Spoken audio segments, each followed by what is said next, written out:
திருப்பாவை பாசுரம் 30 ஆண்டாள் நாச்சியார் அருளிய திருப்பாவை பாசுரம். இந்த பாசுரம் இதுவரைக்கும் மார்கழி மாதத்தில் 29 பாசுரங்கள் நிரம்ப பெற்றிருக்கும். தை 1ஆம் தேதி 30வது பாசுரம் அமையப்பெறும். இந்த பாசுரத்துக்கு போகிறதுக்கு முன்னாடி ஆதிகுரு சேனல் சார்பாக அனைவருக்கும் இனிய தை திருநாள், பொங்கல் திருநாள் நல்வாழ்த்துக்கள், உத்தராயண புண்ணிய கால நல்வாழ்த்துக்கள், மகர சங்கராந்தி நல்வாழ்த்துக்கள். அனைவரும் இந்த தை மாதத்திலிருந்து உங்களுடைய அனைத்து விதமான நற்செல்வங்களும் பெற்று நிறைவான வாழ்க்கை வாழ வேண்டும் என்று இறைவனை எம்பெருமானை வேண்டிக் கொள்கின்றேன். திருப்பாவை பாசுரம் 30. வங்க கடல் கடைந்த மாதவனே கேசவனே, திங்கள் திருமுகத்து சேயிழையர் சென்றறைஞ்சி, அங்கு பறைகொண்ட ஆற்றை அணிப்புதுவை, பைங்கமலர் தந்தெறியல் பட்டபிரான் கோதை சொன்ன, சங்க தமிழ் மாலை 30 தப்பாமே, இங்கு இப்பரிசுரைப்பர் ஈரிரண்டு மால்வரைத்தோள், செங்கன் திருமுகத்து செல்வன் திருமாலால், எங்கும் திருவருள் பெற்று இன்புறுவர் எம்பாவாய். திருப்பாவை 30 நிறைவு பெறுகிறது. இதற்குண்டான விளக்கத்தை நாம் பார்ப்போம்.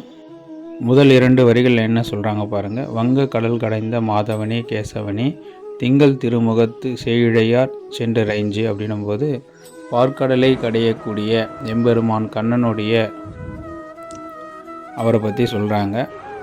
அதுக்கு உறுதுணையாக இருக்கக்கூடிய மாதவனே கேசவனே. கேசவன் என்பது என்னன்னாக்கா கேசி என்ற அரக்கனை அழித்ததனால கேசவன் என்று பெயர் பெற்றது. கேசவனே, திங்கள் திருமுகத்தின் போது திங்கள் மதிய எவ்வளோ அழகாக இருக்குமோ சந்திர பகவான் அதுபோல் அழகுடைய அப்படின்னு ஒன்று சொல்லப்படுகிறது.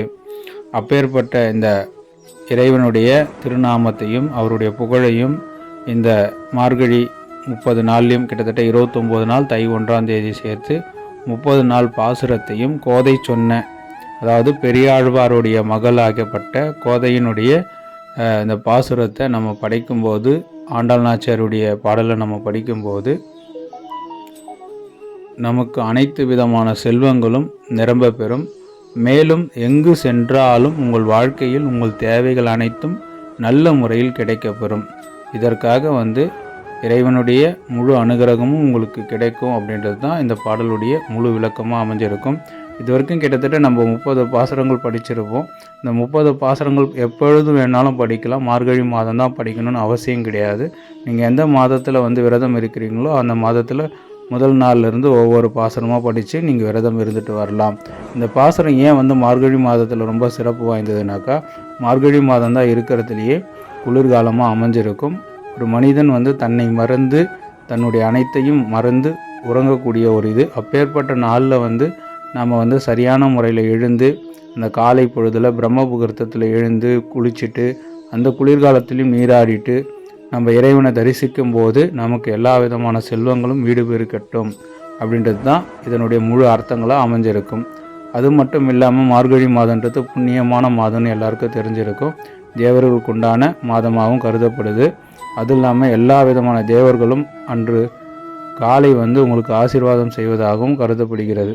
அதனாலேயே இந்த மார்கழி மாதத்தில் நாம் காலை பொழுதில் எழுந்து ஒவ்வொரு நாள் ஒவ்வொரு பாசுரமாக கணக்கு வச்சு படிச்சுட்டு நல்லது. இந்த மார்கழி மாதம் இந்த 30 நாள் பாசுரத்தினுடைய ஒரு சிறு குறிப்பு உங்களுக்கு சொல்லிடுறேன். முதல் நாள் பாசுரத்திலிருந்து கடைசி நாள் பாசுரம் வரல என்ன சொல்லப்படுது அப்படின்னாக்கா, முதல் நாள் பாசுரத்திலேருந்து கிட்டத்தட்ட 15-20 பாசுரங்கள் தன் தோழிகளை ஒவ்வொரு முறையாக சொல்லி எழுப்புவதாக அமைஞ்சிருக்கும்.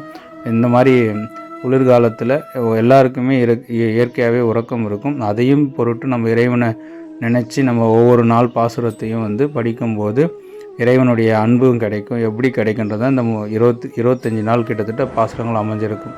அதன் பிறகு இறைவனோட எப்படி நம்ம பேசலாம், என்னென்ன விஷயங்கள் கேட்கலாம், ஒரு விஷயத்தை எப்படி கேட்டால் நமக்கு கிடைக்கும், அது மட்டும் இல்லாமல் நாம் மனசு எப்படி இருக்கணும், நம்ம எதை மட்டும்தான் கேட்கணும் அப்படின்ற மாதிரி மற்ற பாடல்கள்லாம் அமைஞ்சிருக்கும்.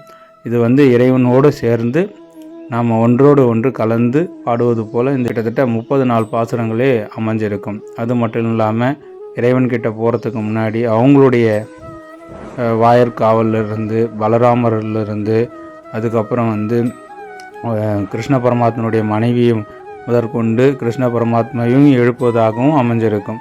இப்போ எல்லாருமே நமக்கு ஒரு விஷயம் தேவைன்னாக்கா எப்படி பாடல் பாடி எழுப்பணுன்றது தான் அமைஞ்சிருக்கும். அதனால் அனைவரும் இந்த பாடலை முழுமையாக படித்து நீங்கள் எப்பொழுது வேணாலும் படிக்கலாம். மறுபடியும் சொல்கிறேன், படித்து பயன்பெறுங்க.